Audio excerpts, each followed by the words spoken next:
안녕하세요. 카진TV 시청자 여러분, 이재림입니다. 오늘 자동차는 현대 아반떼 N라인이고요. 바로 어제 아반떼 하이브리드를 보여드렸었는데 오늘 연거푸 N라인까지 보여드리게 됐습니다. 여기 장소가 좀 독특한데 여기는 현대 H 크리에이터 라운지라는 곳이에요. 지금 서울 노량진에 있는 현대자동차 남부 사업소? 아무튼 노량진에 있는 그 큼지막하게 수산시장 뒤에 있는 현대자동차에 있어요. 공간을 너무 잘 꾸며놔서 이렇게 아예 실내에서 차를 살펴봐도 될 것 같습니다. 게다가 지금 보시면 이 지붕이 여기에다 이제 라이트를 이렇게 쳐놨거든요. 그래서 은은하게 빛을 떨어뜨려 놓은 것도 차 살펴보기에 굉장히 좋은 것 같습니다. 아무튼 이건 공간적인 얘기를 그래도 안 할 수는 없지.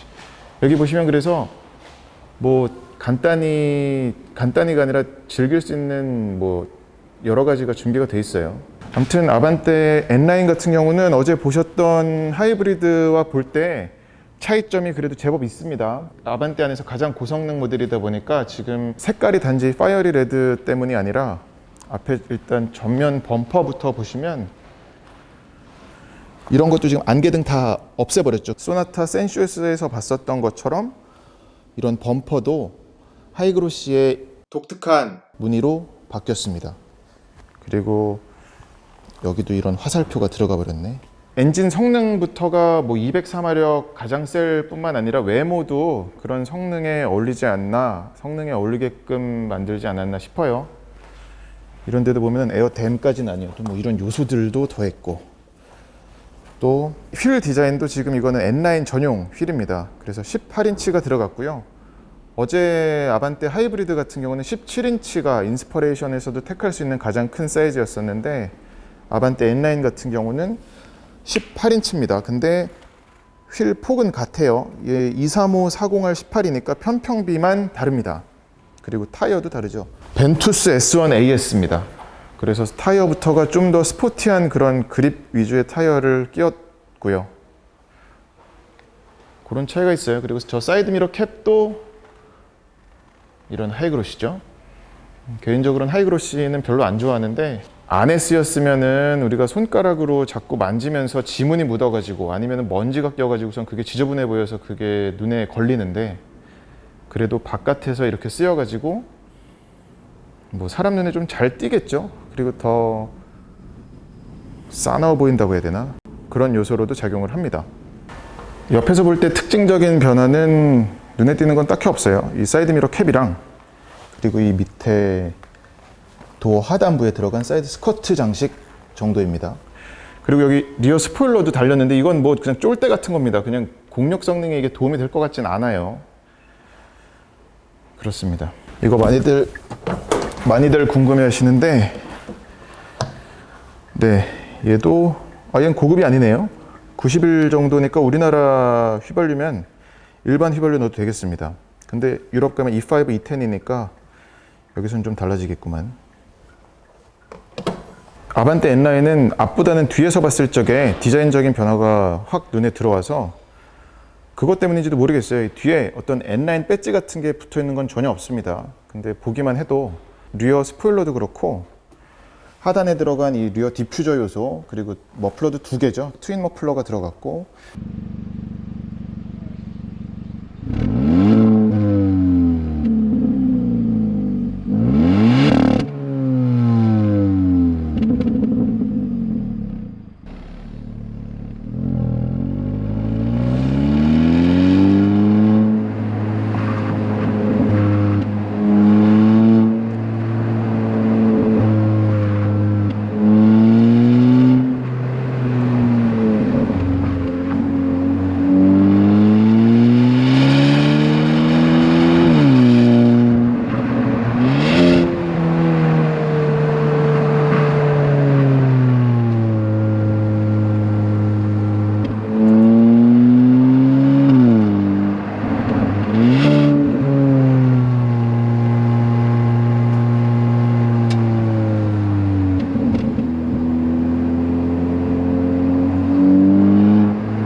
여기도 보면은 그 F1 레이싱에서 안개등 들어가는 그런 걸 느낌을 낸 것 같아요. 앞보다는 뒤에서 볼 때 스포티한 모습이 더 강합니다. 방향 지시등은 바뀌지 않았네요. 앞에도 그렇고 뒤에도 그렇고. 이건 아마 뭐 페이스리프트 때 LED를 넣어주지 않을까 조심스럽게 생각을 해보고요. 트렁크는 달라진 게 없겠죠. 예. 어제 보여드렸던, 그리고 한 4, 5개월 전에 보여드렸었던 아반떼 1.6과 같습니다. 바닥에도 그냥 타이어 펑처 키트만 들어가 있고 공간적인 변화는 없다는 거. 시트 폴딩도 갖췄고요. 하지만 당기고서 앞에서 시트 한 번 더 접어야 됩니다. 그리고 이거는 아쉬운 부분인데 소나타도 그랬고 아반떼도 마찬가지인데 이 트렁크 안에 그립이 없습니다. 그래서 닫을 때는 그냥 겉에서 잡고 닫아야 된다는 거예요. 후진할 때 어떤지 한번 보시죠. 지금 보이시나요? 후진등이 저도 이거 안 봐가지고 궁금해서 찍어봐요. 왠지 LED는 아닐 것 같은데 보고서 확인하시죠. 네, 아반떼 N9의 인테리어입니다. 인테리어에서 드디어 저기 보이는 그 외계인 서클 같은 게 드라이브 모드 버튼으로 바뀌었어요. 현대가 이것 때문에 설마 이 잉여 공간을 만들어 둔 건지는 모르겠으나 그래도 빈자리는 없어졌네요. 그리고 저 드라이브 모드는 마치 오락실에 있는 오락기 같죠? 드라이브 모드와 연동해가지고 계기판 달라지는 거는 똑같습니다. 에코, 스포트, 스마트, 노멀 이렇게 4가지 모드를 갖추고 있고요. 또 한 가지 인테리어 특징은 스티어링 휠과 기어 노브입니다. 이건 N9 전용 운전대하고 기어봉이 들어갔죠. 그래서 보시면은 좀 더 림 직경도 두껍고 양 옆에는 이런 펀칭이 돼 있어요. 펀칭을 보면 깊지 않아요. 그래서 그냥 바늘로 조금씩 찔러 놓은 것 같은 느낌입니다. 고성능 모델답게 이런 시프트 패들도 갖췄는데 시프트 패들은 어떤 금속 마감이라든지 그런 건 아니고 이 패들까지도 하이그로시네요. 근데 길이가 제법 길어서 손가락 4개 이상의 길이를 갖고 있습니다. 그래서 어떤 적어도 촉감적인 부분에서는 괜찮을 것 같아요. 이 스티어링 휠은 바로 전에 코나 N9에서도 봤었지만 얘가 지금 가격이 2,800만 원이 안 넘거든요. 딱 10,000원 빠지는데 그 가격을 생각한다 그러면 되게 만족할 수준인 것 같습니다. 촉감이라든지 아니면은 생김새도 마찬가지고. 그리고 이제 드라이브 모드가 계기판 옆으로 가면서 원래 있었던 그 자리에는 후방 카메라 버튼하고 파크 어시스트 활성화 비활성화, 버튼식 사이드 브레이크랑 오토 홀드 버튼이 조금씩 커졌습니다. 버튼 크기를 키웠네요. N9 전용 기어봉이 들어갔는데 근데 저 뭉치가 성인 손으로 잡았을 적엔 좀 크지 않나. 크다기보다는 주먹을 감쌌을 때 한 주먹 안에 확 들어오는 느낌은 아니어가지고 뭐 적어도 시각적으로는 만족도는 있겠어요. 인테리어에서 구조적인 변화는 없습니다. 스마트폰 무선 충전 패드랑 12V C가잭, USB 포트, 그리고 충전을 위한 USB 케이블 포트도 변화 없고요. 이쪽 컵홀더도 마찬가지고 이거 높이 조절 가능하죠. 이거를 뒤집냐 아니면은 이렇게 하느냐에 따라서 높이 조절이 가능합니다. 센터 디스플레이 메뉴를 보면 아반떼 하이브리드 같은 경우는 하이브리드 메뉴가 있었지만 얘는 별도의 메뉴는 없고요. 똑같아요. 계기판에 어떤 N9만의 뭐 출력을 띄운다거나 랩 타임을 띄운다거나 뭐 출력이나 토크를 보여준다거나 아니면은 시프트 타이머를 보여준다거나 이런 것도 없네요. 센터 암레스트 밑에 있는 이 공간도 달라진 거 없습니다. USB 포트만 저기 있어요. 그리고 얘가 앰비언트 라이트가 들어오잖아요. 어느 아반떼와 마찬가지로 도어 패널이나 이런 데는 안 들어갑니다. 하지만 이 도어 패널에다가 여기까지도 빨간색 칠을 넣어놔서 감성적인 만족도를 올려주는 부분이라고 볼 수 있겠죠. 그리고 보니까 페달도 얘는 금속 마감을 했네요. 근데 이게 액셀러레이터 브레이크만이 아니라 이쪽 풋레스트까지도 모두 금속 마감을 해서 발 그립에 도움이 되는 건 저 고무고 사실 이 금속은 어떤 레이시한 느낌과 그리고 신발 진흙 묻었을 적에 좀 더 오염에 강한 그런 데 도움이 된다고 보시면 되겠습니다. 시트도 이제 N9만의 시트가 들어갔고요. 볼스터가 이게 N9 시트여 갖고 많이 튀어나왔어요. 근데 이걸 뭐 벌리고 오므리고 할 수 있는 볼스터는 아닙니다. 그리고 이 허벅지 받침은 여전히 여기에는 프레임이 없어요. 그냥 이게 쿠션이라 여기 앉으면 꺼집니다. 그리고 시트는 전동식인데 리클라이닝이랑 슬라이딩 그리고 요추 받침만 전동으로 지원을 한다는 거. 하지만 조수석은 전동식은 아니고 슬라이딩이라든지 아니면 리클라이닝 조절 모두 수동으로 손으로 직접 해야 됩니다. 시트 포지션 높이는 똑같고요.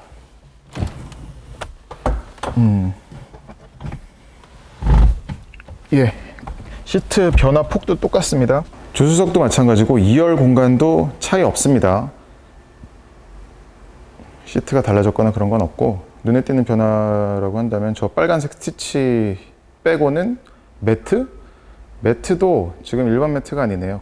테두리 마감을 이렇게 빨갛게 휘갑치기라 그러나, 이걸 이렇게 마감을 했습니다. 네, 이제 아반떼 N라인 주행을 해보겠습니다. 기존에 탔었던 아반떼 가솔린이라든지 아반떼 하이브리드와 같은 구간을 달리면 더 좀 정확한 비교가 될 수 있을 텐데, 부득이하게 거기가 지방이어 갖고 오늘 아반떼 하이브리드는 서울 북악 스카이에서 시승을 하겠고요. 그나마 좀 비슷한 그런 고갯길에서 타보려고 왔습니다. 아이고. 엔진이 깨어나는 소리가 살짝 있어요. 그리고 지금 정차 시에도 드릉드릉 하는 소리가 좀 들리죠. 엔진 출력 204마력이고 최대 토크 27kg 포스미터나 돼서 어쨌거나 아반떼 지금 4가지 차종 중에는 가장 강력한 성능을 갖고 있는 고성능 버전이라고 할 수가 있겠습니다. 그리고 가격도 2,799만원 밖에 되지 않아서 뭐 대중적인 그런 스포티 감각을 충분히 느낄 수 있는 스포티 세단으로 어필하려는 게, 자리매김하려는 게 아닌가 싶고, 지금 좀 타보니까 충분히 일상적인 생활에서 타기에도 그렇게 큰 무리는 없겠습니다. 그리고 인상적인 부분은 지금 무엇보다도 이제 서스펜션 느낌이 좀 단단한 게 있고요. 이런 큰 턱은 모르겠는데 광화문 앞에 그 바닥 벽돌길 있죠. 그러니까 유럽에 가면은 만날 수 있는 그런 벽돌 바닥을 만나면 거기서 우들투들 되는 게 꽤 느껴지는 편입니다. 그리고 이게 운전자 입장에서 이 정도니까 2열에 앉았을 경우에는, 지금 그걸 보여드리면 너무 좋겠는데 2열을 못 보여드리는 게 참 아쉽긴 합니다. 근데 2열에 탔을 경우에는 상당히 좀 단단하게 느끼지 않을까 싶은 게 있어요. 얘가 DCT가 이렇게 좀 밀리는 게 있습니다. 지금도 보면 살짝 언덕길이거든요. 근데 이제 브레이크를 밟았다가 클리핑 되는 게 좀 늦죠. 약간 그 옛날 느낌이 남아 있습니다. 그러니까 살짝 미끌리는 거 있죠. 수동 기반의 그 DCT 느낌이 남아 있고요. 근데 확실히 지금 타이어가 달라져 가지고 타이어에서 오는 그 그립이 많이 느껴지네요. 키너지 GT랑 비교할 수 없을 만큼 좋은 게 있고, 네, 그리고 이런 뒤에서 블리핑 소리, 후적 소리 있죠. 그런 것도 살짝 귀엽게 터지는 게 있습니다.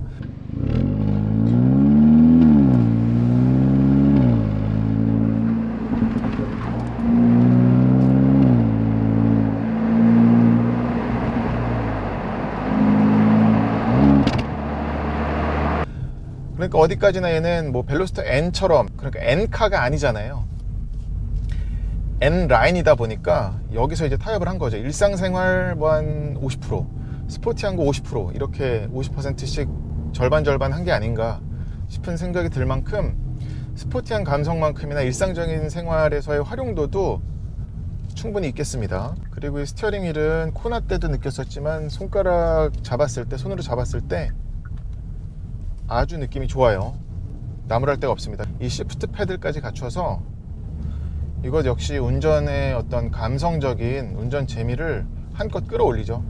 타이어 마진이 좋아요. 타이어가 그 키너지 GT랑 비교할 수 없을 만큼. 그리고 이것도 얘도, 그리고 서스펜션이 지금 멀티링크거든요. 그러니까 아반떼는 지금 그 1.6이랑 LPG 가스차 빼고는 지금 하이브리드랑 이 N라인은 모두 후륜 멀티링크인데, 멀티링크의 그 추종성이 상당합니다.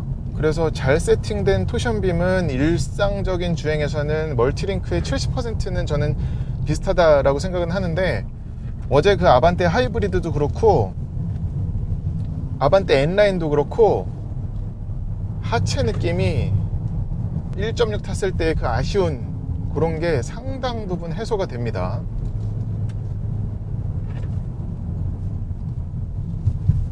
예, 지금 이런 꼬부랑길에 있는 턱을 넘을 적에도 차가 어떤 밀려나가는 느낌이 굉장히 적었어요. 아반떼 1.6 타면서 생각했었던 얘는 이 플랫폼에 마진이 되게 많다라는 생각. 어제 하이브리드 타면서도 그래, 하이브리드를 타니까 그 140마력 언저리 엔진을 타니까 이제야 좀 끌어낼 수 있는 그런 느낌이 났었는데 204마력 내는 이 최고 출력 엔진도 충분하네요. 이 길은 가장 최근에는 스팅어 2.5 때 왔었던 똑같은 길이고요. 스팅어의 300마력 넘는 출력은 이 길에서도 괜찮았었는데 얘는 그 스팅어만큼은 아닙니다. 단단한 느낌이 어디까지나, 그러니까 얘는 세단, 그 패밀리 세단이라는 느낌이 많이 남아있고 지금은 타닥 넘어갈 적에도 확 잡네요. 느낌이 좋아요. 여기 넘고선 바로 스포트로 가볼게요. 얘는 그리고 서스펜션이 연동해서 달라지는 건 아닌데 스로틀이랑 그리고 스티어링 그리고 시프트 타임 요 세 가지가 달라지는 거고요. 이 엔진은 그리고 나가는 느낌 자체가 엔진이 뿜어내는 그 204마력 그리고 27kg 포스미터 나오는 그 토크 밴드나 이 시작되는 구간이 그래도 그렇게 뒤늦게 나오지 않거든요. 근데 터보레그와 맞물려서 이 DCT가 약간은 딜레이를 연출은 하네요. 근데 확실히 타이어에서 얻는 장점이 큰 것 같습니다. 그래서 지난번에 1.6 탈 적에도 말씀드렸던 부분이긴 한데 키너지 GT 타이어만 바꿔도 아반떼는 기본형 1.6을 타도 성능적인 개선을 많이 느끼실 수 있을 것 같아요. 이 바라보는 느낌은 뭐 앞코가 그냥 샥 먼저 바라보는, 그러니까 오버스티어 나는 것까지는 아니지만 그래도 바라보는 느낌, 그렇게 콱 찌르는 듯한 그런 것까지는 아니지만 그래도 제법 자연스러운 느낌입니다. 앞바퀴 굴림 차에서 느낄 수 있는 그런 느낌이어가지고, 그런 모습이어가지고 스티어링은 되게 중립적입니다. 이 DCT는 그래서 초반에 약간 적응해야 될 필요가 있는 게 전진과 후진을 반복할 적에 바로 물리지 않아요. 살짝 딜레이가 있어서 특히나 언덕길이라든지 아니면은 차 뺄 때 언덕길에서 제일 그런 애로사항이 발생할 수는 있는데, 전진 넣었다가 이제 후진 반복하면서 뭐 주차를 한다거나 출차를 할 때, 그럴 때는 좀 적응하실, 익숙해지실 필요가 있겠습니다. 서스펜션은 확실히 단단하게 RA 스트로크가 짧게 설정이 되어 있긴 합니다만, 그게 이런 일반적인이 아니라 산길에서는 소폭의 움직임은 있어요. 물론 뭐 하이브리드에 들어간 멀티링크보다 단단하게 조인 건 맞습니다만 그런 특징이 있고요. 감속했다가 재가속할 적에, 그러니까 적당히 어떤 엔진 RPM이 지금 3000 정도 유지가 됐을 적에는 그래도 터보레그라든지 아니면 변속기의 미끄러짐, 그런 게 좀 덜 느껴지긴 합니다만, 초반 가속할 적에, 출발할 적에는 그래도 그 느낌이 있습니다. 그런 딜레이가 살짝 있어요. 그리고 얘가 대용량 브레이크가 들어갔죠. 이것도 일반적인 주행 때보다 어떤 좀 더 차의 성능을 끌어내서 돌아나갈 때 보여주는 모습에서는 기존 브레이크보다는 좀 더 제동력이 큰 건 있어요. 근데 얘가 초반에 확 담력이 올라오는 그런 성격은 아니네요. 그래도 제동력 자체가 큰 게 있습니다. 여기서도 큰 코너인데 보면 이런 느낌은 지금 타이어 스티키 때문에 그렇거든요. 타이어가 그래도 잘 붙어 있습니다, 노면에. 그리고 바깥에 접지 생기고 안은 들리잖아요. 근데 이 늘어나는 느낌 자체가 하이브리드 때의 서스펜션과 달라요. 하이브리드 때는 그래도 바로 어제 탔으니까 정확히 또렷하게 기억이 나는데, 걔는 그래도 좌 코너 우코너가 이어질 적에 일렁일렁 이런 데는, 그러니까 약간의 뭐 그런 예상할 수 있는 롤링이 있었는데 얘는 그거보다 적습니다. 그래서 좀 더 운전자 입장에서는 이거 역시 운전 자신감에 기여하는 요소라고 볼 수가 있겠는데, 확실히 좀 더 스포티하게 탈 수는 있겠습니다. 이럴 때도 지금 브레이크를 보면, 브레이크도 그렇지만 이 레브 매칭 하면서 엔진 이 변속기가 저단으로 떨어뜨렸잖아요.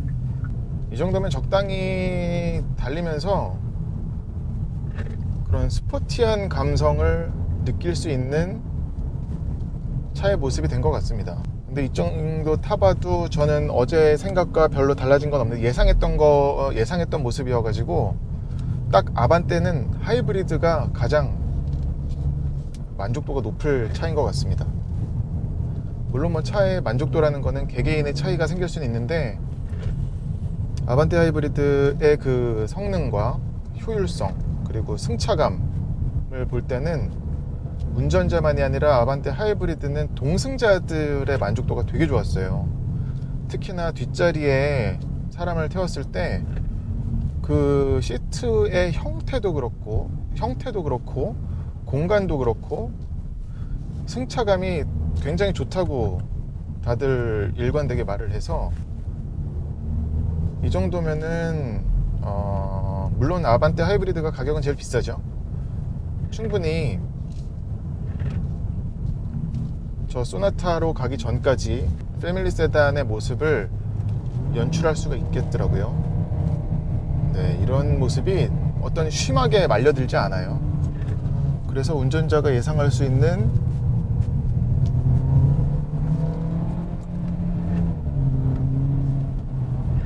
차의 움직임을 지속적으로 보여줘서 드라이버 모드를 스포츠로 둔다 한들 그렇게 차가 신경질적으로 돌변하지 않기 때문에 이것 역시 운전자 입장에서는 다루기 쉽게끔 뭐 어떤 스트레스 가득한 차의 모습으로 보이지 않겠어요.